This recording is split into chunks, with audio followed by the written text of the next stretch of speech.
Greetings, Keshites. I'm Dave Hadden, Warden of Worlds at Orthane Productions and author of The Kingdom of Keshanar. With Keshanar, we wanted to do something a little different. We wanted to dive in and really pull out the authentic plot hooks that ancient Egypt has to offer. And of course, what better place to do that than Egypt? This is not a green screen. We have made the investment to come here to meet with Egyptian Egyptologists and to visit these sites and really dive into the legacy, archaeological legacy that is ancient Egypt. And it's been an incredible experience. And there's so much more yet to come. We met with the directors of the Memnon site. So you're familiar with Rob Memnon. He's the founder of Keshanar. And we actually got to go to the Memnon dig and talk with Hudik, who is the professor of Egyptology, and for 25 years she's been managing that site, and it was an incredible privilege.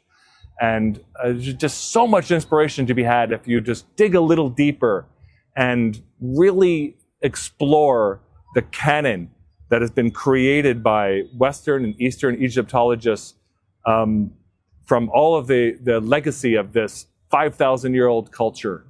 And we have incredible ideas that we're going to be pulling from this and delivering to you in the Keshanar series of modules and the setting.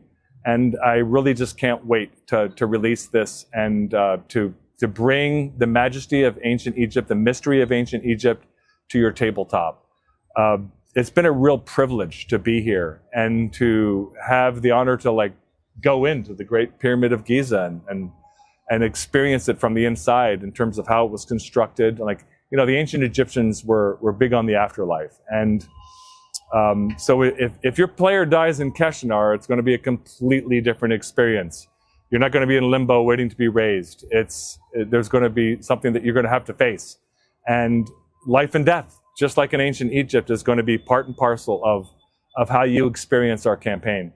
Over the course of the next 2 weeks, we're going to be visiting all of the sites of ancient Egypt. We've rented this flat in Giza so that we can draw our inspiration from being in the shadow of the actual pyramids. The Great Pyramid of Cheops is in the background, and there's 2.2 million stones that make up that incredible artifact.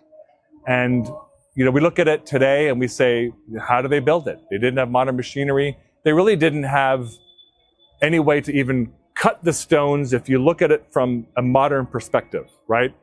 They didn't have diamond-tipped saws. I had a company before I got into developing this entire setting and starting Orthane Productions.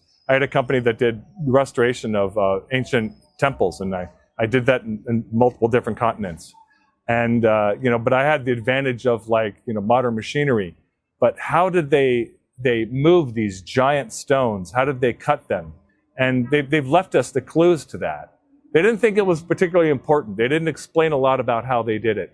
But we've been able to pick up the pieces about how they actually pulled it off.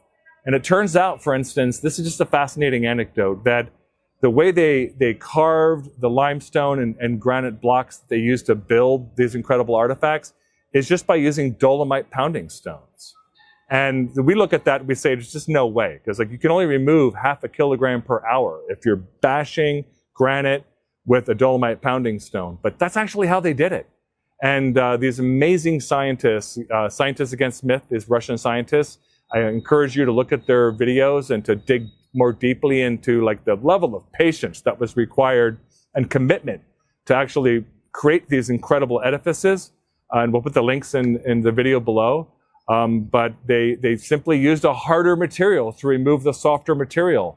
And they showed that, for instance, in Aswan, the unfinished obelisk that cracked, and so they gave up on that project. That was a really huge benefit for us to be able to see that, because it demonstrated how they were actually able to remove all that material. And simply by taking a dolomite stone and pounding it against another material. 0.5 kilogram an hour. So they showed that 150 people using that method could have created that obelisk, which would have been the largest obelisk they ever created, in 2 years. So the level of patience and commitment required to produce these incredible artifacts is just mind-boggling. You know, it demonstrates their commitment to their gods, to their mythos, and to the afterlife. And there's just so much inspiration that we're looking forward to taking from this trip that we're about to embark on with our crew. You know, we've brought representatives from like our gaming team to Egypt in order to explore these ancient sites. Our big commitment to you as players is that with this setting and with the campaign that we're going to produce, is that you will learn really interesting things about ancient Egypt. You know, we're all fascinated by it. You wouldn't be watching this video, and you wouldn't be part of the Keshite conclave and like have an interest in what we're doing. But we have a very solid commitment to making sure that we're representing ancient Egypt accurately. You know, we have an actual Egyptologist on our staff, Dr. Jill Waller, and I get into all these little, you know, kind of deep dive explorations with her about the different representations of the gods in the tombs and what they meant and what their role was. Because as players, with this incredible experiential gaming capability that we have with TTRPG, we can actually learn about these things by living them out through the lives of our players and experiencing them in a completely different way. And I think that the reason why we're all so committed to this platform is that, you know, it's more than a game. At the end of the day, it's a way for us to experience these things. You know, that's the thing that makes TTRPG so great, is that we're not just playing a game, we're experiencing a sort of alternate life, but through the context of another culture, you know, because the cultures of our history creates the basis whereby we are able to, you know, it creates the richness, you know, like the monsters, the magic, the theology that constructs these experiences for us. And I felt that with Orthane and with Keshanar, we needed to be true to form and make sure that we're doing it justice. But it became more than that, you know. So as we dive into this whole exploration, there's so much to learn from ancient Egypt. I mean, there's so much we don't know, but the things that we do know are fascinating. And in terms of how it's informed the development of Western culture. And so you will learn things about ancient Egypt that you didn't know as a result of just playing this game. And, you know, I think that it will be a rewarding and enriching experience for all of you. And that's our goal. So, you know, we're taking this incredibly seriously, obviously. And I hope that you enjoy it. So, you know, this has been basically my entire life work. You know, I started 40 years ago in high school, and the very first module that, one of the very first modules that TSR created was the Desert of Desolation series by Tracy and Laura Hickman. And they did a great job of like capturing a lot of the mythos and culture and art, you know, of ancient Egypt, and creating an experiential sort of gaming experience from that. And you know, that's really what it's kind of kicked off my love and fascination for ancient Egypt. And, you know, that entire time I've been homebrewing my own campaign, which is Keshanar now.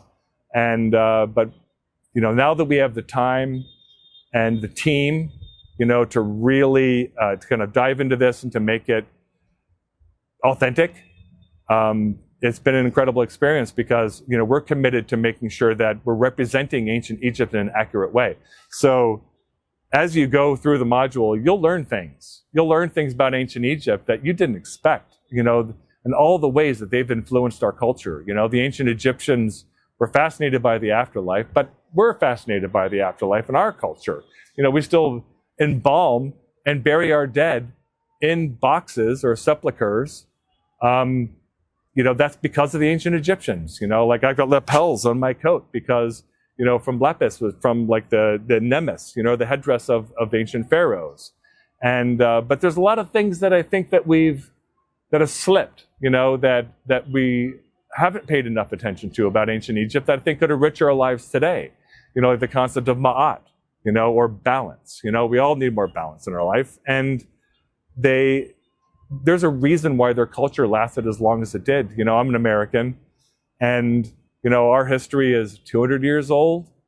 Ancient Egyptian history is 5,000 years old. And if you ever get the opportunity to come here, and I feel super privileged for having the ability to be here and to experience this, and then you will just be overwhelmed by the legacy that the ancient Egyptians left us. And buried amongst their, you know, their archaeological sites, and, you know, huge shout out to like the Egyptian government even for like doing a really spectacular job of curating these sites and preserving them and maintaining them, and both Eastern and Western Egyptologists for exploring it and codifying the canon, which represents the body of knowledge of Egyptology today. It's just a huge, rich source of inspiration for a tabletop role-playing game. And I think the thing that excites me the most is that, you know, you go to a conference. I think we just did, Gary Con, and then we did North Texas RPG, and then we did Gamehole Con, and next year we'll be at Gen Con. You can see like the fervor, right? And the commitment of gamers to this type of gaming experience. And, you know, I have a little theory about why this is the case and why we're all so passionate about this game. It's because it's experiential, you know, and because you as the players are directing and creating the experience. And it's a burden on the game master to have the resources and the content organized in such a way as the game master can access them quickly when, like, you know, the players do that unexpected thing. And so it's you know, we have an eye toward that, right? In terms of making our content accessible, making it easy to use, but at the end of the day, helping you, the game master, craft this experience for your players that is not only rich and rewarding, but also, you know, teaches the players something about ancient Egypt and about all the incredible cultural contributions that this society has made to our modern society. And so I hope one day you get to come here, and, you know, we're going to have this is our inspiration tour, but we're going to have a reunion tour, and come here again in a year or two after we launch the game. Our Kickstarter will come out in a few months, and you know, we've already made a massive investment in producing this content and making sure that it's true to form in terms of representing ancient Egyptian archaeology and Egyptology. And it's not pedantic. You know, it has given us so many incredible ideas. I mean, did you know that the ancient Egyptians invented the gargoyle? You know, and that Apep, the great worm of destruction, which represented kind of the heat death of the universe for ancient Egyptians that were, you know, in time, you know, the entropy of time, you know, was probably one of the original inspirations for the dragon. And the ancient Egyptians produced the first D20, and we found it in a tomb in 2,200 years ago. We found the first D20, and because the ancient Egyptians produced it. And so actually part of our Kickstarter is we're going to be creating a model of that, 3D printing these D20s so you can have them to roll at the table. But how cool is that? You know, like, you're going to make your life and death decisions based on the exact same gaming tool that ancient Egyptians used, you know, to do the same thing for whatever games they played. It's never ending. Like, the more I dig, the more I pull on these threads, the more I discover, which are not just fascinating things to understand about ancient Egypt, but are incredible contributions to the game world and to the gaming experience that we're going to be providing for you. And thank you for your patience. It takes time to do this right. But we're fully committed. We're a large team. We have an international assemblage of artists that are contributing to this. There's no AI in anything that we're doing. This is handcrafted, people-built content. You know, like our art director, Jordan, call out to you. She is incredible. You know, like, if she wasn't tilting at a medieval, you know, fair, then she was working on her Masters of Fine Arts with an emphasis on ancient textiles. And she brought in, like, these little important aspects, like they didn't have that kind of fabric, you know, like, and in order to have the kinds of fabrics that they represented, then they would have to have, you know, a whole economy behind that. And so we didn't just take our map and splatter a bunch of cities around and call it a day. Like, we have built an ecosystem in the kingdom of Keshanar that represents the industries and, you know, the trades, the religion, and the culture of the peoples of ancient Egypt. You know, we decided early on that we weren't going to build this as a true historical kind of role play, even though I love that, because I geek out at that kind of, like, you know, recreating ancient battles and whatnot. But the reason we did that is because there's still so little we truly understand about ancient Egypt. So we need a little bit of artist license, but our resident Egyptologist, Dr. Jill Waller, goes through everything that we produce, all the writing that we produce, to make sure that, to the extent that Keshanar does, which is heavily, tie in to the canon that is the body of knowledge of ancient Egypt, that we're doing that in an authentic and accurate way. And at the end of the day, I think that's going to be a very rewarding experience for our players. So over the course of the next 2 weeks, we're going to be dropping videos and posts that show all the things that we discover about our journey through Egypt and its legacy of incredible artifacts and archaeological sites from this culture, which is gone to a certain extent. But, you know, we've been meeting with Egyptian peoples, and, you know, they have deep ties into this culture still. And they cherish it, and they take care of it, and they represent it in this really authentic and responsible way. And it's an incredible privilege to be here and to meet with them. And it's also fascinating that, like, Egyptologists are taking a real interest in what we're doing.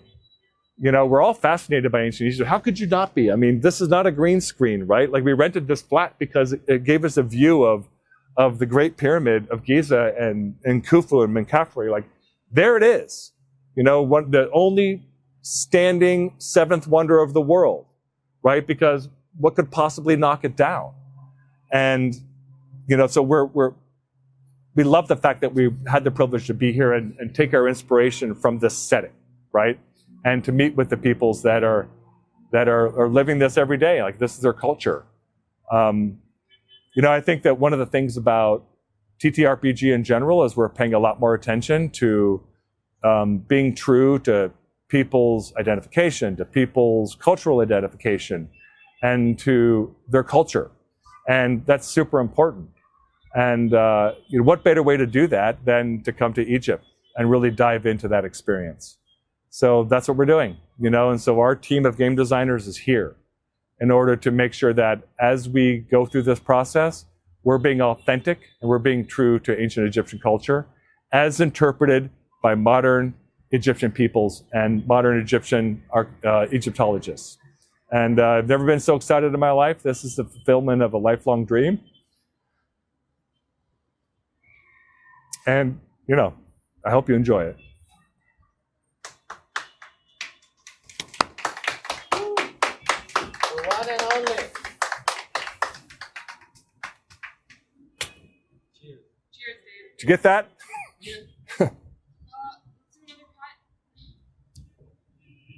Maybe. Take it from the top. Yeah.